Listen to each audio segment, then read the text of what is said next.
الله أكبر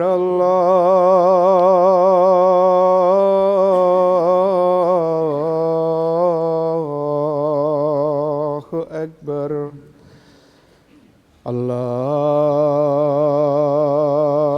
أكبر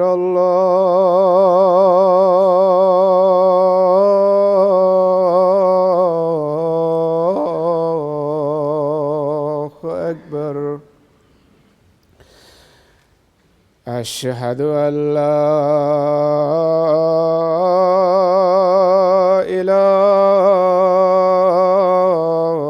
إله إلا الله.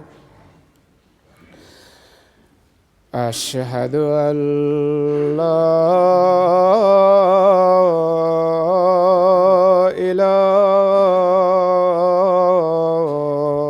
إله إلا الله.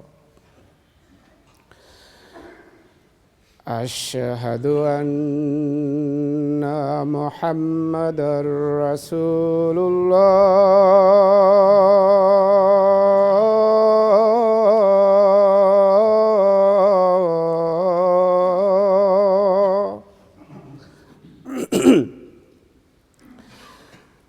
أشهد أن محمدًا رسول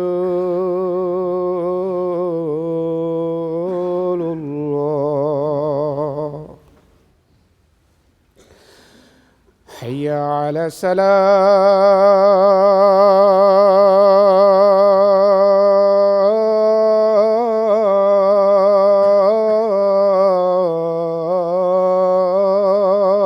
الصلاة.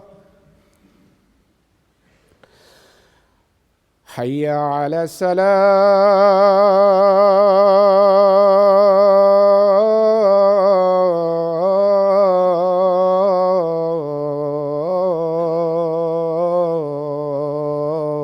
الصلاة. حي على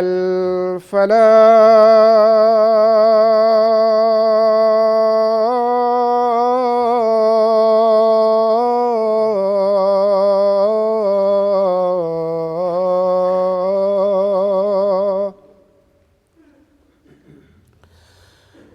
حي على الفلاح.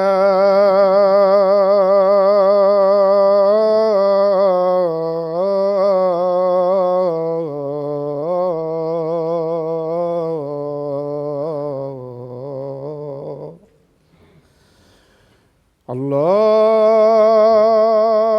أكبر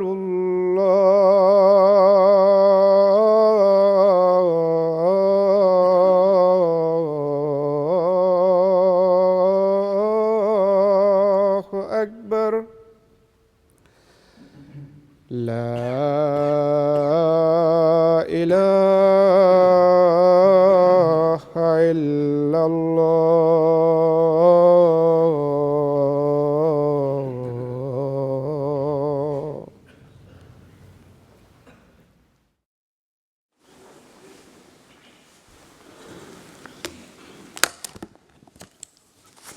السلام عليكم ورحمة الله.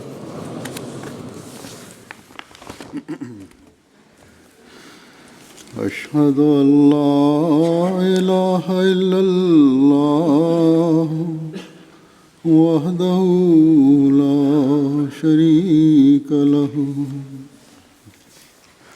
وأشهد أن محمدًا عبده ورسوله.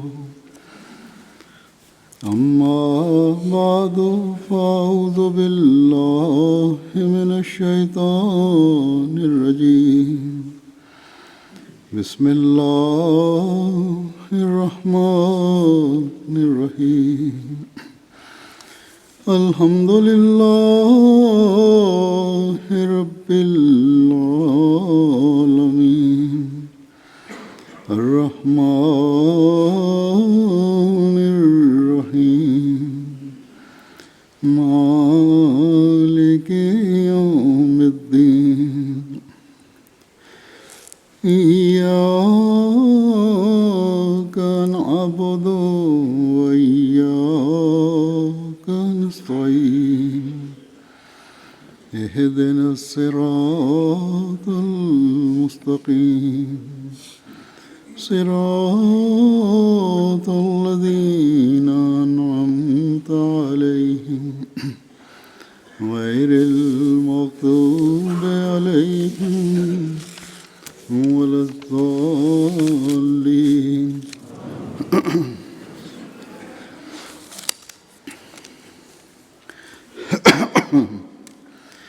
آج میں حضرت مسیح موعود علیہ الصلوۃ والسلام کے ایک ایسے نشان کا ذکر کروں گا جو آج کے دن یعنی 11 اپریل 1900 میں ظاہر ہوا تھا.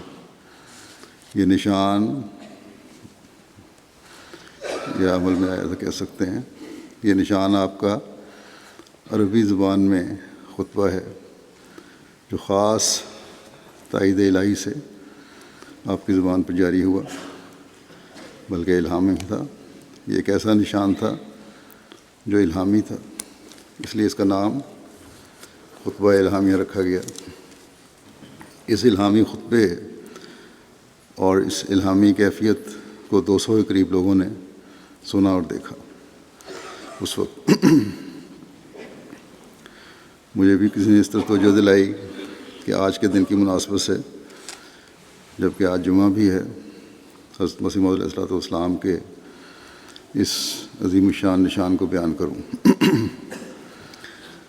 کیونکہ ایسے احمدی بھی ہیں جو شاید خطبہ الہامیہ کا نام تو جانتے ہوں جو کتابی صورت میں شائع ہے، لیکن اس کی تاریخ اور پس منظر اور مضمون کا علم نہیں رکھتے. اور اس بات نے مجھے حیران بھی کیا جب یہ پتہ چلا کہ بعض ایسے بھی ہیں کہ جن کو پتہ ہی نہیں کہ خطبہ الہامیہ کیا چیز ہے. ہر احمدی کو یاد رکھنا چاہیے کہ یہ نشان جو حضرت مسیح موعود علیہ الصلوۃ والسلام کی تائید میں اللہ تعالیٰ نے دکھائے ایسے ہیں جو ہمارے ایمانوں کو مضبوط کرتے ہیں اور مخالفین احمدیت کا منہ بند کرنے کے لیے ہمیں مواد مہیا کرتے ہیں، آپ کی صداقت کی دلیل ہمیں مہیا کرتے ہیں. اور خاص طور پر ایسے نشان جیسے خطبہ الہامیہ ہے، یہ تو عظیم الشان نشانوں میں سے ہے جس نے بڑے بڑے علماء کے منہ بند کر دیے. بہرحال جیسا کہ میں نے کہا کہ مختصراً تاریخ اور پس منظر اس کا بیان کروں گا، اور یہ بھی کہ اس نے اپنوں پر اس وقت کیا اثر کیا، کس کیفیت میں سے وہ گزرے، اور غیر اس کے متعلق کیا کہتے ہیں. اسی طرح اس خطبے کی چند سطریں یا بعض چھوٹے سے اقتباسات پیش کروں گا. اس الہامی خطبے کی حقیقت اور عظمت کا تو اسے پڑھنے سے ہی پتہ چلتا ہے، لیکن یہ چند فکرے جو میں پیش کروں گا جو میں نے چنے ہیں پڑھنے کے لیے، ان میں بھی اس کی عظمت اور حضرت مسیح موعود علیہ السلام کے مقام و مرتبے کا پتہ چلتا ہے. تذکرے میں یہ خطبہ الہامیہ اس لیے شاید شامل نہیں کیا گیا کہ علیحدہ کتابی صورت میں چھپا ہوا ہے، لیکن بہرحال مجھے اس بارے میں کچھ تحفظات ہیں، اس لیے آئندہ جب بھی تذکرہ شائع ہو تو متعلقہ ادارے اس بارے میں پوچھ لیں، جو بھی ایڈیشن شائع ہوں آئندہ یا کسی زبان میں.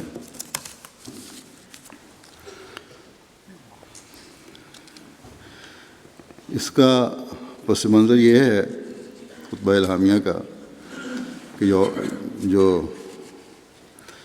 بدر نے لکھا ہے، اخبار الحکم نے لکھا تھا، یا جماعتی روایات میں آ رہا ہے کہ یوم العرفات کو، یعنی بڑی عید سے ایک دن پہلے، عید الاضحیٰ سے ایک دن پہلے، اللہ صبح حضرت مسیح موعود علیہ السلام نے بذریعہ خط کے حضرت مولانا نور الدین صاحب کو اطلاع دی کہ میں آج کا دن اور رات کا کسی قدر حصہ اپنے اور اپنے دوستوں کے لیے دعا میں گزارنا چاہتا ہوں، اس لیے وہ دوست جو یہاں پر موجود ہیں اپنا نام، ماں، جائے سکونت یعنی پتہ وغیرہ کہاں رہتے ہیں لکھ کر میرے پاس بھیج دیں تاکہ دعا کرتے وقت مجھے یاد رہے۔ اس پر تعمیل ارشاد میں ایک فہرست باب کی ترتیب دے کر حضور کی خدمت میں بھیج دی گئی۔ اس کے بعد اور احباب بھی باہر سے آ گئے جنہوں نے زیارت اور دعا کے لیے بے قراری ظاہر کی اور رکے بھیجنا شروع کر دیے۔ حضور نے دوبارہ اطلاع بھیجی کہ میرے پاس اب کوئی رکا وغیرہ نہ بھیجے، اس طرح سخت حرج ہوتا ہے۔ مغرب اور عشاء میں حضور تشریف لائے جو جمع کر کے پڑھی گئیں۔ بعد فراغت فرمایا کہ چونکہ میں اللہ تعالیٰ سے وعدہ کر چکا ہوں کہ آج کا دن اور رات کا حصہ دعاؤں میں گزاروں، اس لیے میں جاتا ہوں تاکہ تخلف وعدہ نہ ہو، وعدہ خلافی نہ ہو۔ یہ فرما کر حضور تشریف لے گئے اور دعاؤں میں مشغول ہو گئے۔ دوسری صبح عید کے دن مولوی عبدالکریم نے اندر جا کر تقریر کرنے کے لیے خصوصیت سے عرض کی۔ اس پر حضور نے فرمایا خدا نے ہی حکم دیا ہے، اور پھر فرمایا کہ رات الہام ہوا ہے کہ مجمع میں کچھ عربی فقرے پڑھو۔ میں کوئی اور مجمع سمجھتا تھا، شاید یہی مجمع ہو، یعنی عید کا۔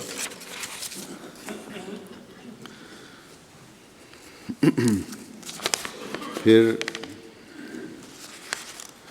یہ بھی رپورٹس میں ہے کہ جب حضرت اقدس عربی خطبہ پڑھنے کے لیے تیار ہوئے تو حضرت مولوی عبدالکریم صاحب اور حضرت مولوی نور الدین صاحب کو حکم دیا کہ وہ قریب تر ہو کر اس خطبے کو لکھیں۔ جب حضرت مولوی صاحبان تیار ہو گئے تو حضور نے یا عباد اللہ کے لفظ سے عربی خطبہ شروع فرمایا۔ اثناء خطبہ میں حضرت اقدس نے یہ بھی فرمایا کہ اب لکھ لو، پھر یہ لفظ جاتے ہیں، یعنی ساتھ ساتھ لکھتے جاؤ، اور کوئی لفظ سمجھ نہیں آیا تو ابھی پوچھ لینا۔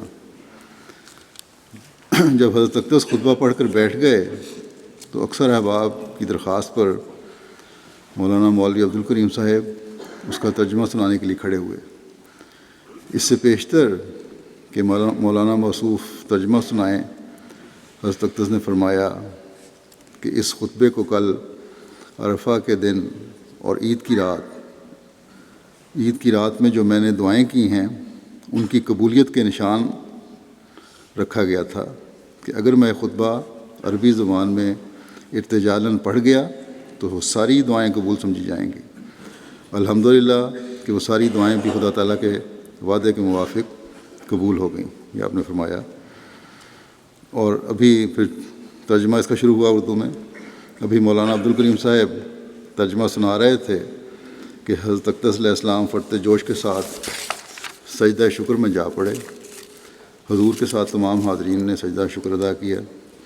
سجدہ سے سر اٹھا کر حضرت اقدس نے فرمایا ابھی میں نے سرخ الفاظ میں لکھا دیکھا ہے کہ مبارک، یہ گویا قبولیت کا نشان ہے۔ الحکم میں یہ رپورٹ شائع ہوئی تھی جس کو ملفوظات میں بھی درج ہے۔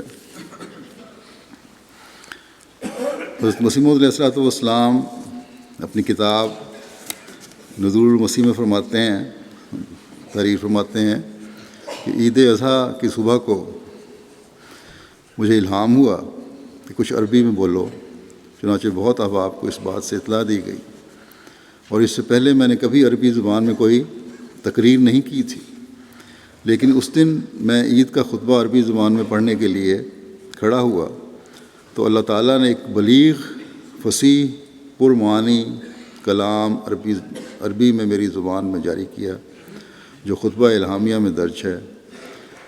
وہ کئی جز کی تقریر ہے جو ایک ہی وقت میں کھڑے ہو کر زبانی فی البدی کہی گئی، اور خدا نے اپنے الہام میں اس کا نام نشان رکھا کیونکہ وہ زبانی تقریر محض خدائی قوت سے ظہور میں آئی۔ میں ہرگز یقین نہیں مانتا کہ کوئی فصیح اور اہل علم اور ادیب عربی بھی زبانی طور پر ایسی تقریر کھڑا ہو کر کر سکے۔ یہ تقریر وہ ہے جس کے اس وقت قریباً 150 آدمی گواہ ہوں گے۔ پھر حقیقت الوحی میں آپ فرماتے ہیں ذرا تفصیل سے کہ 11 اپریل 1900 کو عید اضحیٰ کے دن صبح کے وقت مجھے الہام ہوا کہ آج تم عربی میں تقریر کرو۔ تمہیں قوت دی گئی، اور نیز یہ الہام ہوا کلام افصحت من لدن رب کریم، یعنی اس کلام میں خدا کی طرف سے فصاحت بخشی گئی ہے۔ چنانچہ اس الہام کو اسی وقت اخویم مولوی عبدالکریم صاحب اور مرحوم اور اخویم مولوی نور الدین صاحب اور شیخ رحمۃ اللہ صاحب اور مفتی محمد صادق صاحب اور مولوی محمد علی صاحب ایم اے اور ماسٹر عبدالرحمٰن صاحب اور ماسٹر شیر علی صاحب بی اے اور حافظ عبدالعلی صاحب اور بہت سے دوستوں کو اطلاع دی گئی۔ تب میں عید کی نماز کے بعد عید کا خطبہ عربی زبان میں پڑھنے کے لیے کھڑا ہو گیا، اور خدا تعالیٰ جانتا ہے کہ غیب سے مجھے ایک قوت دی گئی، اور وہ فصیح تقریر عربی میں فی البدیہہ میرے منہ سے نکل رہی تھی کہ میری طاقت سے بالکل باہر تھی۔ میں نہیں خیال کر سکتا کہ ایسی تقریر جس کی ضخامت کئی جز تک تھی، ایسی فصاحت اور بلاغت کے ساتھ بغیر اس کے کہ اول کسی کاغذ میں قلم بند کی جائے، کوئی شخص دنیا میں بغیر خاص الہام الہی کے بیان کر سکے۔ جس وقت یہ عربی تقریر جس کا نام خطبہ الہامیہ رکھا گیا لوگوں میں سنائی گئی، اس وقت حاضرین کی تعداد شاید 200 کے قریب ہوگی۔ سبحان اللہ، اس وقت ایک غیبی چشمہ کھل رہا تھا۔ مجھے معلوم نہیں کہ میں بول رہا تھا یا میری زبان سے کوئی فرشتہ کلام کر رہا تھا، کیونکہ میں جانتا تھا کہ اس کلام میں میرا دخل نہ تھا۔ خود بخود بنے بنائے فکرے میرے منہ سے نکلتے جاتے تھے، اور ہر ایک فکرہ میرے لیے ایک نشان تھا۔ چنانچہ تمام فکرات چھپے ہوئے موجود ہیں جن کا نام خطبہ الہامیہ ہے۔ اس کتاب کے پڑھنے سے معلوم ہوگا کہ کیا کسی انسان کی طاقت میں ہے کہ اتنی لمبی تقریر بغیر سوچے اور فکر کے عربی زبان میں کھڑے ہو کر محض زبانی طور پر فی البدیہہ بیان کر سکے۔ یہ ایک علمی معجزہ ہے جو خدا نے دکھلایا، اور کوئی اس کی نظیر پیش نہیں کر سکتا۔ مطلب یہ چیلنج آج تک قائم ہے۔ جب خطبہ دے دیا تو بعض مزید تاریخ احمدیت میں بعض باتیں لکھی ہیں کہ خطبہ چونکہ ایک زبردست علمی نشان تھا، جیسا کہ حضرت مسلم نے فرمایا، اس لیے اس کی خاص اہمیت کے پیش نظر حضرت مسیح علیہ السلام نے اپنے خدام میں تحریک فرمائی کہ اسے حفظ کیا جائے۔ چنانچہ اس کی تعمیل میں صوفی غلام محمد صاحب، حضرت میر محمد اسماعیل صاحب، مفتی محمد صادق صاحب اور مولوی محمد علی صاحب کے علاوہ بعض اور اصحاب نے اسے زبانی یاد کیا، بلکہ مؤخر ذکر 2 اصحاب نے مسجد مبارک کی چھت پر مغرب و عشاء کے درمیان حضرت مسیح موعود علیہ السلام کی مجلس میں بھی اسے زبانی سنایا۔ حضرت مولوی عبدالکریم صاحب جو انتہا درجہ ادبی ذوق رکھتے تھے، وہ تو اس خطبے کے اتنے عاشق تھے کہ اکثر اس سے سناتے رہتے تھے، اور اس کی بعض عبارتوں پر تو وہ ہمیشہ وجد میں آ جاتے تھے۔ مولوی صاحب ایسے بلند پایا عالم کو خطبہ الہامیہ کے اعجازی کلام پر وجد آنا ایک طبی بات قرار دی جا سکتی ہے، مگر خدا کی طرف سے ایک تعجب انگیز امر یہ پیدا ہوا کہ تقریر سننے والے بچے بھی اس کی جذب و کشش سے خالی نہیں تھے۔ چنانچہ حضرت خلیفۃ المسیح ثانی کا بیان ہے کہ وہ دن جس میں یہ تقریر کی گئی ابھی ڈوبا نہیں تھا کہ چھوٹے چھوٹے بچے جن کی عمر 12 سال سے بھی کم تھی اس کے فکرے قادیان کے گلی کوچوں میں دہراتے پھرتے تھے، یعنی خطبے کے فکرے، جو ایک غیر معمولی بات تھی۔ یہ خطبہ اگست 1901 میں شائع ہوا۔ حضور نے نہایت اہتمام سے اسے کاتب سے لکھوایا۔ فارسی اور اردو میں ترجمہ بھی خود کیا اور اعراب بھی خود لگائے۔ اصل خطبہ کتاب کے جو کتاب ہے خطبہ الہامیہ، اس کے 38ویں صفحے پر ختم ہو جاتا ہے، جو کتاب کے باب اول کے تحت درج ہے۔ اگلا حصہ آخر تک عام تصنیف ہے، جس کا اضافہ حضور نے بعد میں فرمایا، اور پوری کتاب کا نام خطبہ الہامیہ رکھا گیا۔ لیکن پہلا حصہ جو ہے وہ اصل الہامیہ خطبہ الہامی ہے۔ یہ کتاب شائع ہوئی تو بڑے بڑے عربی دان اس کی بے نظیر زبان اور عظیم الشان حقائق و معارف پڑھ کر دنگ رہ گئے۔ حق تو یہ ہے کہ مسیح محمدی کا یہ وہ علمی نشان ہے جس کی نظیر قرآن مجید کے بعد نہیں ملتی۔ اسی خطبہ الہامیہ کے متعلق دو خوابیں حضرت مسیح علیہ السلام کی قلم مبارک سے لکھی ہوئی ملی ہیں، جو تذکرے میں درج بھی ہیں۔ 19 اپریل 1900 کی تاریخ دے کر میاں عبداللہ صاحب سنوری کی مندرجہ ذیل خواب لکھی ہے کہ میاں عبداللہ سنوری کہتے ہیں کہ منشی غلام قادر مرحوم سنور والے یہاں آئے ہیں۔ ان سے انہوں نے پوچھا کہ اس جلسے کی بابت اس طرف کی خبر دو، کیا کہتے ہیں؟ تو اس نے جواب دیا کہ اوپر بڑی دھوم مچ رہی ہے۔ یہ خواب بیان کر رہے ہیں کہ اوپر کیا حالات ہیں۔ یہ خواب بعینہ ہی سید امیر علی شاہ صاحب کے خواب سے مشابہ ہے کہ انہوں نے دیکھا تھا کہ جس وقت عربی خطبہ بروز عید پڑھا جاتا تھا، اس وقت جناب رسول اللہ صلی اللہ علیہ وسلم اور حضرت عیسیٰ علیہ السلام اور حضرت موسیٰ علیہ السلام اور حضرت خضر جلسے میں موجود ہیں اور اس خطبے کو سن رہے ہیں۔ یہ خواب عین خطبے میں پڑھنے کے وقت ہوئی، بطور کشف اس جگہ بیٹھے ہوئے ان کو معلوم ہو گیا تھا۔ بعض صحابہ کے تاثرات ہیں۔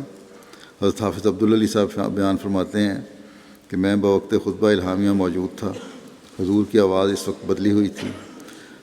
ضلع سیالکوٹ کا ایک سید ملہم، سید صاحب تھے، ان کو الہام ہوا کرتے لیکن بہرحال احمدی تھے، وہ میرے پاس بیٹھا ہوا تھا۔ وہ کہہ رہا تھا کہ فرشتے بھی سننے کے لیے موجود ہیں۔ حضرت مرزا فضل بیگ صاحب بیان فرماتے ہیں کہ عید الاضحیٰ کا خطبہ الہامیہ میرے سامنے حضرت اقدس نے مسجد اقصیٰ میں، جو پرانی مسجد مسیح موعود کے وقت کی ہے، محراب اندرون دروازے کے سامنے باہر کے دروازے میں کھڑے ہو کر خطبہ بزبان عربی میں پڑھا۔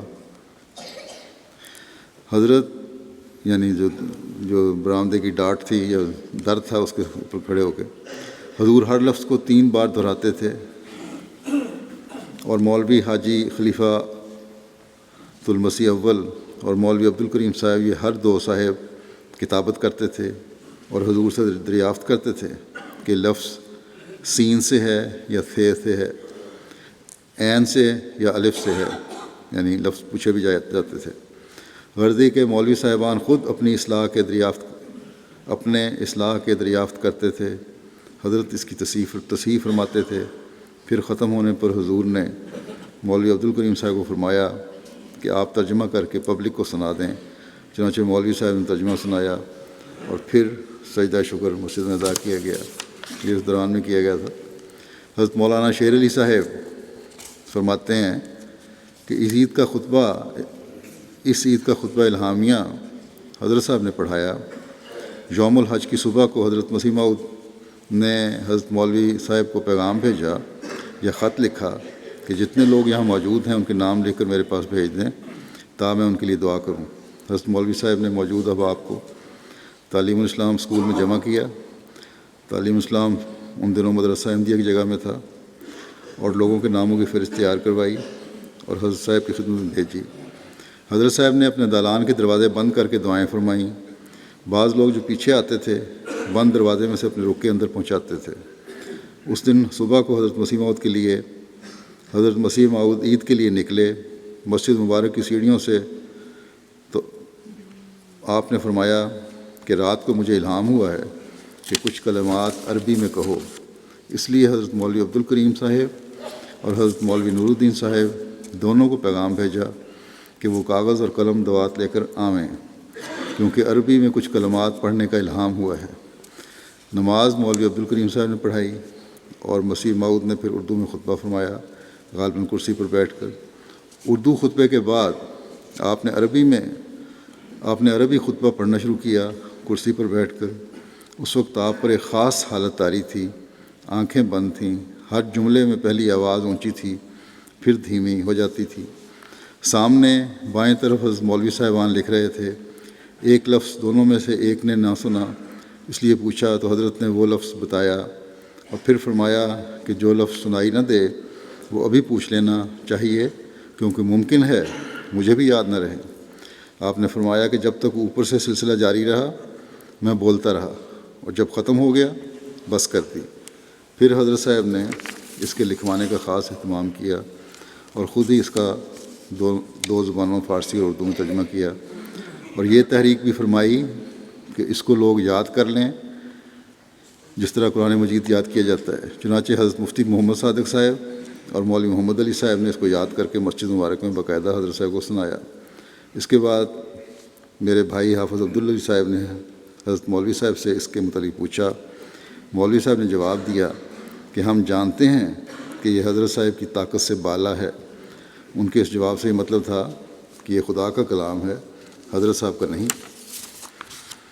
حضرت میاں امیر الدین صاحب بیان کرتے ہیں کہ حضرت صاحب جو خطبہ الہامیہ سنا کر نکلے تو راستے میں فرمایا کہ جب میں ایک فقرہ کہہ رہا ہوتا تھا تو مجھے پتہ نہیں ہوتا تھا کہ دوسرا فقرہ کیا ہوگا، لکھا ہوا سامنے آ جاتا تھا اور میں پڑھ دیتا تھا۔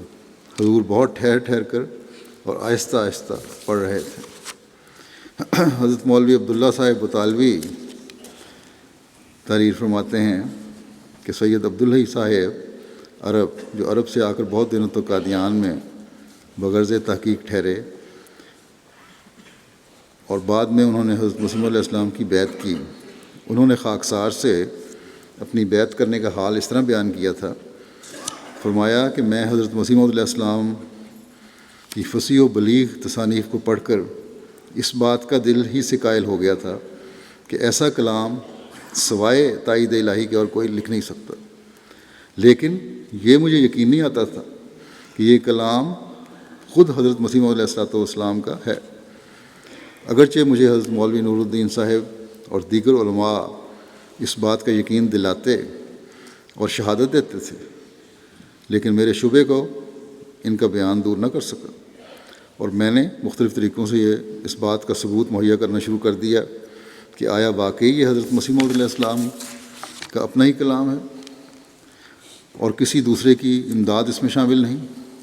چنانچہ میں عربی میں بعض خطوط حضرت اقدس کی خدمت میں لکھ کر ان کے جواب عربی میں حاصل کرتا اور پھر اس عبارت کو غور سے پڑھتا اور اس کا مقابلہ حضور کی تصانیف سے کر کے معلوم کرتا تھا کہ یہ دونوں کلام ایک جیسے ہیں، لیکن پھر بھی مجھے کچھ نہ کچھ ان میں فرق ہی نظر آتا، جس کا جواب مجھے یہ دیا جاتا کہ حضرت اقدس کا عام کلام جو ختم وغیرہ کے جواب میں تحریر ہوتا ہے، اس میں معجزانہ رنگ اور خاص تائید الہی نہیں ہو سکتی، چونکہ عربی تصانیف کو حضرت صاحب نے متحدیانہ طور پر خدا تعالیٰ کے منشا اور حکم کے ماتحت اس کی خاص تائید سے لکھا ہے، اس لیے ان کا رنگ جدا ہوتا ہے اور جدا ہونا چاہیے، ورنہ عام لیاقت اور خاص تائید الہی میں کوئی فرق نہیں رہ جاتا۔ بہرحال میں قادیان میں اس بات کی تحقیقات کے واسطے ٹھہرا رہا تاکہ میں بھی کوئی اس قسم کی تائید الہی کا وقت بچشم خود ملاحظہ کروں، اس قسم کی خاص تائید الہی کا وقت بچشم خود ملاحظہ کروں۔ چنانچہ خطبہ الہامیہ کے نزول کا وقت آ گیا اور میں نے اپنی آنکھوں سے اس الہامی اور معجزانہ کلام کے نزول کو دیکھا اور خود کانوں سے سنا کہ بلا امداد غیر کس طرح وہ انسان روز روشن میں تمام لوگوں کے سامنے ایسا فصیح و بلیغ کلام سنا رہا ہے۔ لہذا میں نے اس خطبے کو سننے کے بعد شرح صدر سے بیعت کر لی۔ ایک دوست مکرم حاجی عبدالکریم صاحب فوجی ملازمت کے سلسلے میں مصر گئے، شاید 1940 سے کچھ پہلے کا کوئی وقت ہے۔ وہاں انہوں نے تبلیغ کا کام جاری رکھا اور ایک دوست علی حسن صاحب احمدی ہو گئے۔ ان کو لے کر حاجی صاحب مختلف مصری عرب احباب کے پاس جاتے اور تبلیغ کرتے تھے۔ ان میں سے ایک دوست محکمہ تار میں کلرک تھے۔ کئی روز ان سے تبادلہ ہوتا رہا خیالات کا، وہ تمام مسائل میں ان کے ساتھ متفق ہو گئے، مگر امتی نبی ماننے پر تیار نہ تھے، یہ بات ماننے پر تیار نہ تھے کہ حضرت مسیح علیہ السلام امتی نبی ہیں۔ انہوں نے اس کلرک کو الخطبۃ الالہامیہ دیا اور پھر کئی دن اس کے پاس نہ گئے۔ ایک دن اس دوست کا خط آیا جس میں اس نے حاجی صاحب کو کھانے پر بلایا تھا۔ وہاں پہنچنے پر اس نے کہا آپ میری بیعت کا خط لکھ دیں۔ حاجی صاحب نے پوچھا کہ کیا ختم نبوت کا مسئلہ حل ہو گیا ہے؟ اس پر اس دوست نے کہا کہ میں نے الازہر یونیورسٹی کے ایک بڑے عالم کو رات کے کھانے پر بلایا تھا اور اسے بتایا کہ اس طرح مجھے بعض ہندوستانیوں نے تبلیغ کی ہے اور کہا ہے کہ حضرت عیسیٰ علیہ السلام فوت ہو گئے ہیں اور آنے والا عیسیٰ امت محمدیہ کا ہی ایک فرد ہے جو مسیح و مہدی ہو کر آئے گا، اور اس کے دعوے دار حضرت مرزا غلام احمد قادیانی ہیں۔ مجھے ان لوگوں کے تمام دلائل سے اتفاق ہے، لیکن وہ کہتے ہیں کہ مرزا صاحب امتی نبی ہیں، اور یہ وہ بات ہے جس کو میں ماننے کے لیے تیار نہیں ہوں۔ چونکہ آپ عالم دین ہیں، آپ مجھے بتائیں کیا میرا موقف درست ہے یا نہیں۔ اس ازہری عالم نے، ازہر یونیورسٹی کے عالم نے جواب دیا کہ میں نے مرزا صاحب کا لٹریچر پڑھا ہے اور بعض احمدیوں سے بھی ملا ہوں اور تبادلہ خیالات کیا ہے۔ جس قسم کی نبوت کا مرزا صاحب نے دعویٰ کیا ہے، اگر اس قسم کے 1000 بھی نبی آ جائیں تو ختم نبوت نہیں ٹوٹتی۔ یہ تسلیم کیا انہوں نے۔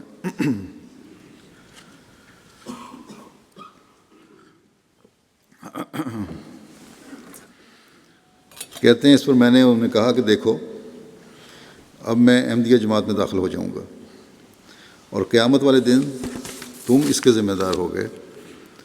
ازہری عالم کہنے لگے کہ میرا یہ جواب صرف یہاں کے لیے ہی ہے، اگر پبلک میں سوال کرو گے تو میں یہی کہوں گا کہ امتی نبی بھی نہیں آ سکتا، لوگوں کے سامنے نہیں مانگوں گا۔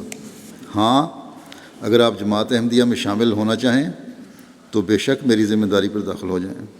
جہاں تک میرا تعلق ہے تو میرے لیے بعض روکیں ہیں، جن میں سب سے بڑی یہ ہے کہ اگر میں احمدی ہو جاؤں تو مجھے ملازمت سے نکال دیا جائے گا، دنیا داری غالب آ گئی۔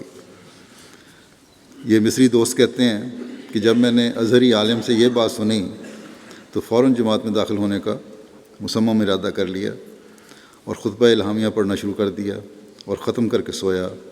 رات کو میں نے خواب میں دیکھا کہ حضرت سیدنا احمد المسیح علیہ السلام ایک کثیر جماعت کے ساتھ کہیں تشریف لے جا رہے ہیں۔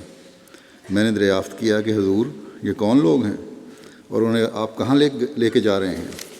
آپ نے فرمایا یہ اولیاء اللہ ہیں جو امت محمدیہ میں مجھ سے پہلے ہوئے ہیں، اور میں ان کو دربار رسول صلی اللہ علیہ وسلم میں زیارت کے لیے لے کے جا رہا ہوں۔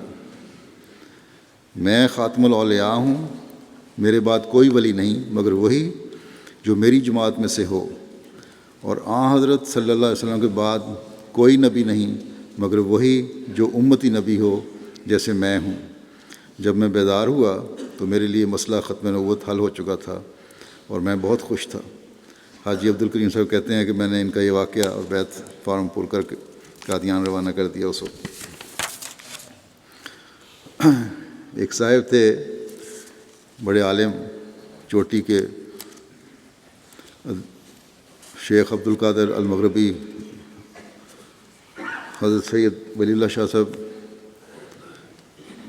کے ان علامہ المغربی سے علمی، ادبی اور دینی مزاج کی وجہ سے گہرے دوستانہ مراسم تھے۔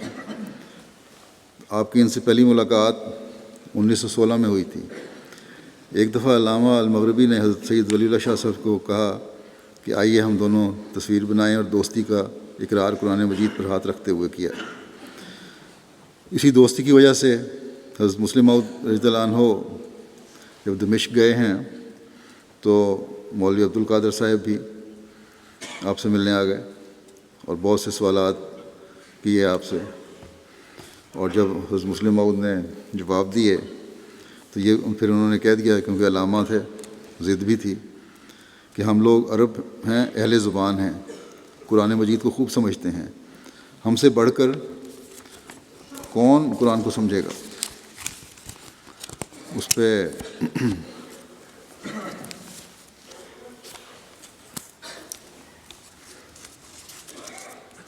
یہ باتیں ہوتی رہیں۔ حضرت خلیفۃ مسیح ثانی نے یہ فرمایا کہ تم لوگ بھی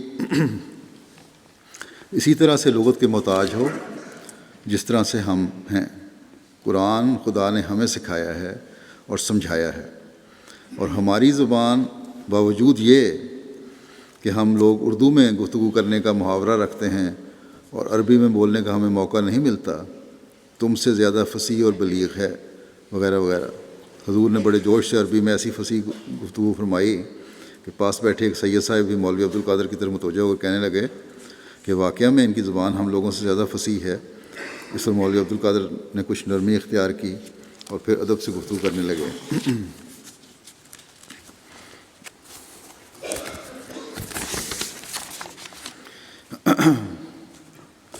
بہرحال دوران گفتگو انہوں نے یہ بھی کہا کہ حضرت مسیح، یہ علامہ مغرب صاحب نے، کہ حضرت مسیح موعود کی کتب میں زبان کی غلطیاں ہیں۔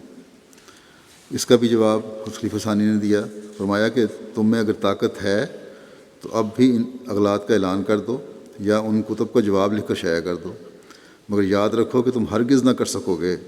اگر قلم اٹھاؤ گے تو تمہاری طاقت تحریر سلب کر لی جائے گی۔ تجربہ کر کے دیکھ لو۔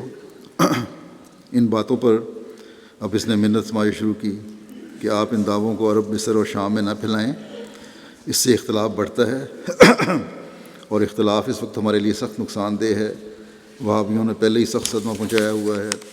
آپ بلاد یورپ، امریکہ اور افریقہ کے کفار اور نصارہ میں تبلیغ کریں، مبشر بھیجیں، لیکن یہاں ہرگز ایسے قائد کا نام نہ لیں۔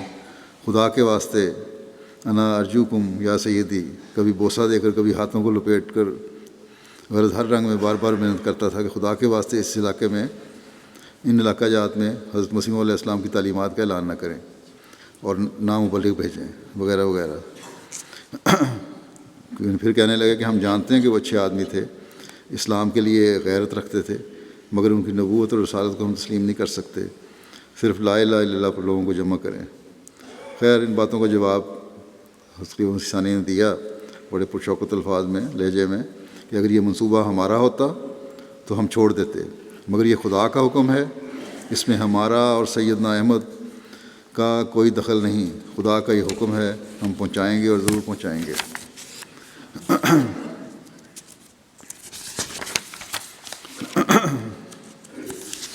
یہی مغربی صاحب کا ہی وعدہ آگے چل رہا ہے واقعہ۔ حضرت مسلم موعود رضی اللہ عنہ نے حضرت مولانا شمس صاحب کو، جلال الدین صاحب شمس کو شام بھیجا۔ اس زمانے کا ایک واقعہ بیان کرتے ہوئے حضرت سید زین العابدین ولی اللہ شاہ صاحب فرماتے ہیں کہ ایک دن میں اور حضرت مولانا شمس صاحب بعض دوستوں سے احمدیت کے بارے میں باتیں کر رہے تھے کہ شیخ عبدالقادر المغربی مرحوم تشریف لائے اور بیٹھ کر ہماری باتیں سنیں۔ اثناء گفتگو استخفاف سے اپنی سابقہ ملاقات کا ذکر کیا، یعنی جو حضرت خلیفہ مسیح ثانی سے ہوئی تھی، بڑا تحقیر کی نظر سے کے الفاظ میں، اور جو مشورہ حضور کو دیا تھا اسے دہرایا، یعنی تبلیغ یہاں نہ کریں، اور مذاقاً کہا کہ الہامات کی عربی عبارت بھی درست نہیں ہے، یعنی حضرت مسیح موعود کے الہامات کی عربی عبارت بھی درست نہیں ہے۔ تو کہتے ہیں میں نے خطبہ الہامیہ ان کے ہاتھ میں دیا اور کہا کہ پڑھیں۔ عربی کہاں عربی غلط ہے؟ انہوں نے اونچی آواز سے پڑھنا شروع کیا اور ایک دو لفظوں سے متعلق کہا کہ عربی لفظ ہی نہیں ہے۔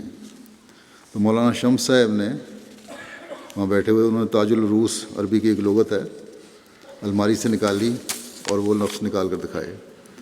سامعین کو حیرت ہوئی اور میں نے اس موقع کو غنیمت سمجھتے ہوئے، شاہ صاحب کہتے ہیں، موقع کو غنیمت سمجھتے ہوئے کہا کہ کہلاتے تو آپ بڑے ادیب ہیں، بڑے عالم ہیں، لیکن آپ کو اتنی عربی بھی نہیں آتی جتنی میری شاگرد کو آتی ہے، کیونکہ شمس صاحب ان دنوں کہتے ہیں مجھ سے انگریزی پڑھا کرتے تھے، تو اس لیے میں ان کو شاگرد کہا۔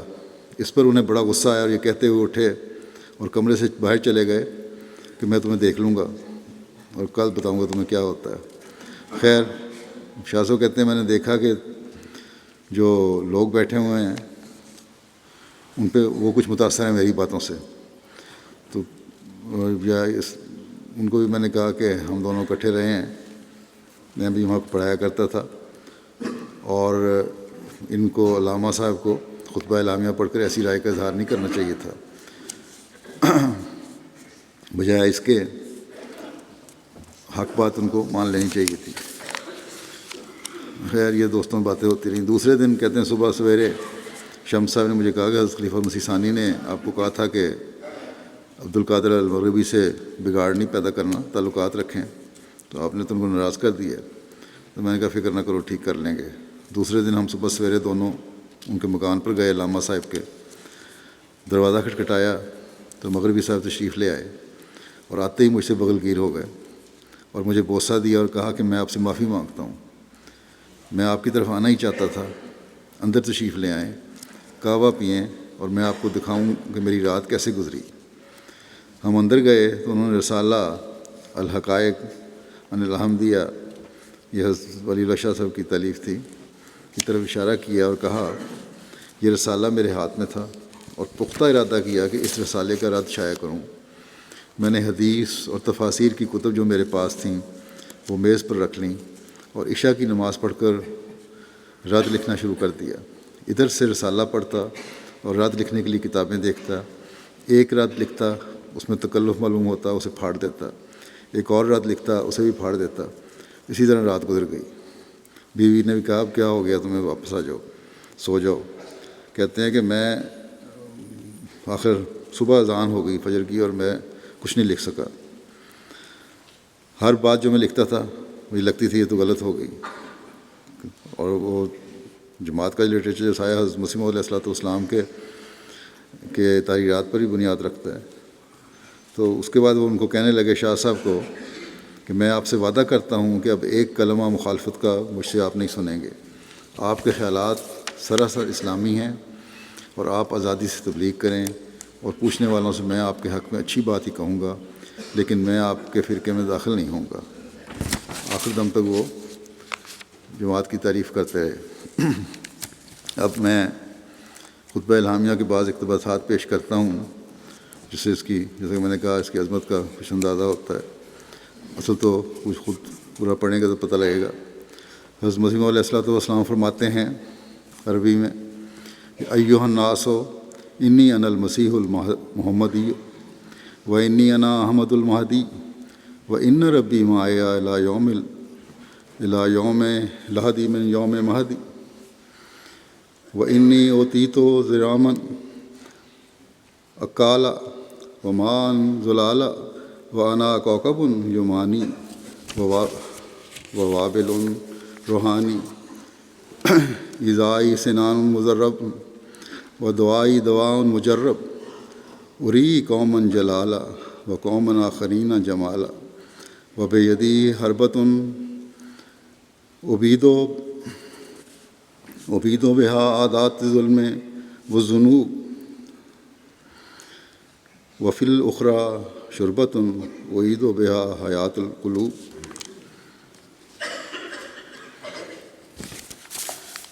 یعنی اے لوگو، میں وہ مسیح ہوں کہ جو محمدی سلسلے میں سے ہے، اور میں احمد مہدی ہوں، اور سچ مچ میرا رب میرے ساتھ ہے، میرے بچپن سے لے کر میری لحد تک، اور مجھ کو وہ آگ ملی ہے جو کھا جانے والی ہے، اور وہ پانی جو میٹھا ہے، اور میں یمانی ستارہ ہوں اور روحانی بارش ہوں۔ میرا رنج دینا تیز نیزہ ہے، اور میری دعا مجرب دوا ہے۔ ایک قوم کو میں اپنا جلال دکھاتا ہوں اور دوسری قوم کو جمال دکھاتا ہوں، اور میرے ہاتھ میں ہتھیار ہے، اس کے ساتھ میں ظلم اور گناہ کی عادتوں کو ہلاک کرتا ہوں، اور دوسرے ہاتھ میں شربت ہے جس سے میں دلوں کو دوبارہ زندہ کرتا ہوں۔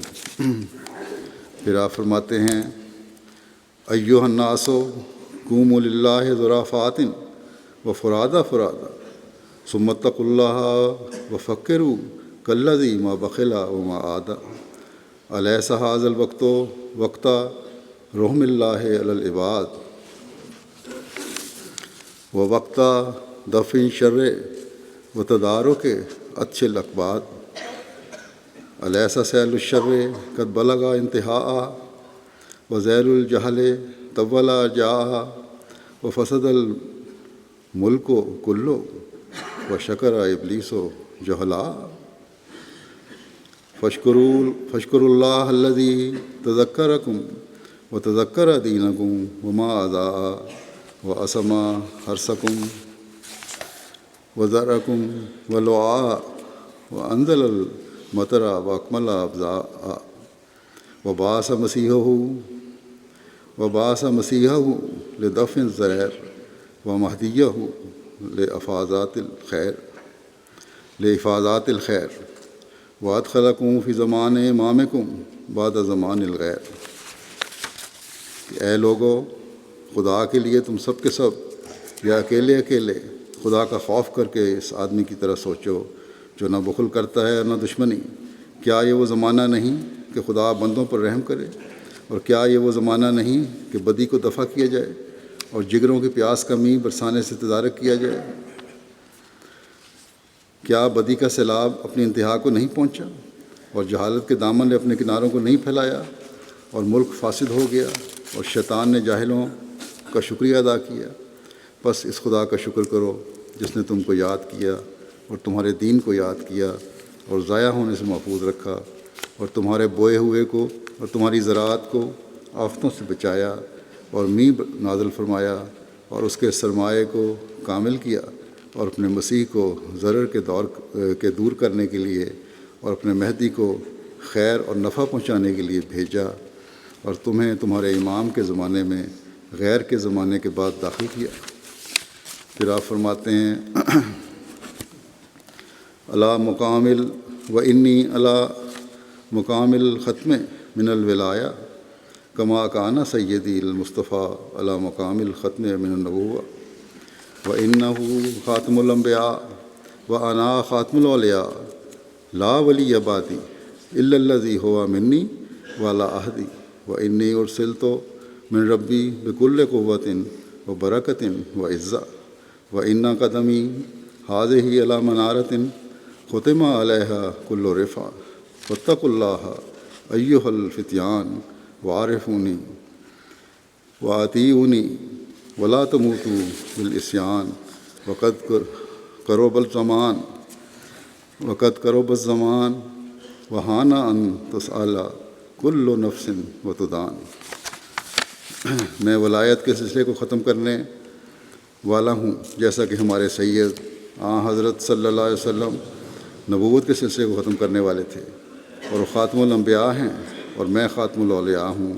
میرے بعد کوئی ولی نہیں مگر وہ جو مجھ سے ہوگا اور میرے عہد پر قائم ہوگا اور میں اپنے خدا کی طرف سے تمام تر قوت اور برکت اور عزت کے ساتھ بھیجا گیا ہوں اور یہ میرا قدم ایک ایسے مینارے پر ہے جو اس پر ہر ایک بلندی ختم کی گئی ہے.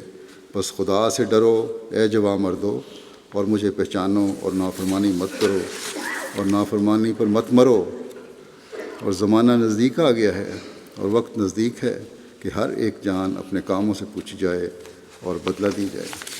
بس یہ وہ عظیم شان نشان ہے، یہ عظیم شان الفاظ ہیں، یہ دعوت ہے جو اللہ تعالیٰ کے حکم سے آپ نے دی، اللہ تعالیٰ کے الہام سے آپ نے دی دنیا کو. اور یہ نشان جیسا کہ میں نے کہا 11 اپریل 1900 کو ظہور میں آیا. آج تک یہ نشان اپنی چمک دکھلا رہا ہے اور آج تک کوئی ماہر سے ماہر زباندان اور بڑے سے بڑا عالم اور ادیب بھی چاہے وہ عرب کا رہنے والا ہے اس کا مقابلہ نہیں کر سکا. اور کس طرح یہ مقابلہ ہو سکتا ہے؟ یہ خدا تعالیٰ کا کلام تھا جو آپ علیہ السلام کی زبان سے ادا ہوا. اللہ تعالیٰ دنیا کو اور خاص طور پر عرب مسلمانوں کو عقل اور جرأت دے کہ وہ خدا تعالیٰ کے فرستادے کے پیغام کو سمجھیں اور امت مسلمہ کو آج پھر امت واحدہ بنانے میں حضرت صلی اللہ علیہ وسلم کے اس غلام صادق کے مددگار بنے. اللہ تعالیٰ ہمیں بھی اپنی ذمہ داریاں نبھانے کی توفیق عطا فرمائے. جمعے کے بعد نماز کے میں 2 جنازے ہی پڑھاؤں گا. یہ ان میں سے ایک جنازہ مکرمہ حنیفہ بی بی صاحبہ اہلیہ مکرم چودھری بشیر احمد صاحب بھٹی بھوڑو چک ضلع شیخوپورہ کا ہے، جو 3 اپریل 2014 کو 84 سال کی عمر میں وفات پا گئی تھیں۔ انا للہ و انا الیہ راجعون۔ آپ نے 1953 میں ایک خواب کی بنا پر بیعت کر کے جماعت میں شمولیت کی سعادت پائی تھی۔ جلسہ سالانہ روا میں آپ نے خلیفۃ المسیح ثانی رضی اللہ عنہ کو دیکھا تو بتایا کہ خواب میں بیعت کے لیے کہنے والے بزرگ حضور ہی تھے۔ آپ بہن بھائیوں میں اکیلی احمدی تھیں اور 5 وقتہ نمازی، تہجد گزار، بڑی دعا گو تھیں، غریب پرور، نیک دل، مخلص خاتون تھیں۔ جماعت سے اخلاص و وفا کا تعلق تھا، عہدیداران کی بڑی عزت کرتی تھیں۔ ان کے رسمانگان میں میاں کے علاوہ 2 بیٹیاں اور 5 بیٹے ہیں۔ آپ کے ایک بیٹے مکرم محمد افضل بھٹی صاحب کو انہوں نے جامعہ بھیجا، وہ تنزانیہ میں مبلغ سلسلہ ہیں اور خدمت بجا لا رہے ہیں، اور میدان عمل میں ہونے کی وجہ سے اپنی والدہ کے جنازے پہ بھی شامل نہیں ہو سکے تھے۔ اللہ تعالیٰ مرحومہ کے درجات بلند کرے اور ان کے اس بیٹے کو بھی صبر اور حوصلہ عطا فرمائے جو میدان عمل میں دین کی خدمت بجا لا رہا ہے۔ دوسرا جنازہ مکرم سید محمود احمد شاہ صاحب آف کراچی کا ہے، جو 29 مارچ 2014 کو 76 سال کی عمر میں برکت قلب بند ہونے کی وجہ سے وفات پا گئے۔ انا للہ و انا الیہ راجعون۔ یہ بھی اپنے گھر میں تھے، وضو کر کے عصر کی نماز پڑھنے کے لیے اپنے کمرے میں گئے ہیں، تو کافی انتظار کے بعد جب ان کی اہلیہ نے جا کے دیکھا تو جہاں نماز بھی کھولی نہیں تھی، اس میں فولڈ کی جہاں نماز پڑھی تھی، یا نماز پڑھ لی تھی یا بعد پڑھنے سے پہلے، بہرحال جہاں نماز پہ یہ گرے ہوئے تھے، تو بستر پر ڈالا، ایمبولینس آئی، انہوں نے چیک کر کے بتایا ان کی وفات ہو چکی ہے۔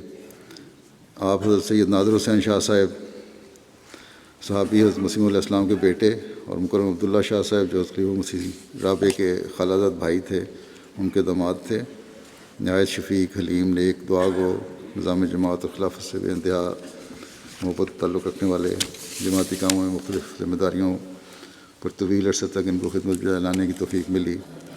تہجد گزار، نمازوں کے پابند، باقاعدگی سے وقفے عارضی بھی کرتے تھے۔ جلسہ سالانہ کا ہر سال بے چینی سے انتظار کرتے یہاں آتے تھے، اور شمولیت جلسے میں بڑا شوق ہوتا تھا ان کا، خلیفہ وقت سے ملاقات کا بھی۔ لمبا عرصہ تک کراچی میں اپنے حلقے کے سیکرٹری وسایہ کے طور پر خدمت کی توفیق پائی۔ بس موسی تھے۔ اہلیہ کے علاوہ 1 بیٹی اور 4 بیٹے یادگار چھوڑے ہیں، جو پاکستان سے باہر ہی سارے آسٹریلیا، کینیڈا، امریکہ وغیرہ، سویڈن وغیرہ میں رہتے ہیں۔ ان کے بھائی یہاں ہیں، 2 بھائی ان کے یہاں ہیں۔ ایک سید نصیر شاہ صاحب ہیں جو UK میں انچارج ہیں شعبہ رشتہ ناطہ کے آج کل۔ اللہ تعالیٰ ان کی مغفرت فرمائے، رحم کا سلوک فرمائے، اور تمام لواحقین کو صبر اور حوصلہ دے، ان کی نیکیاں جاری رکھنے کی توفیق عطا فرمائے۔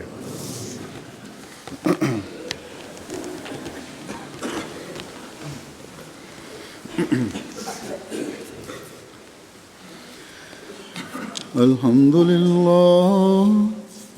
لله نحمده ونستعينه ونستغفره ونؤمن به ونتوكل عليه ونعوذ بالله من شرور أنفسنا ومن سيئات أعمالنا من يهده الله فلا مضل له ومن يضلله فلا هادي له ونشهد أن لا إله إلا الله ونشهد أن محمدا عبده ورسوله عباد الله رحمكم الله إن الله يأمر بالعدل والإحسان وإيتاء ذي القربى وينهى عن الفحشاء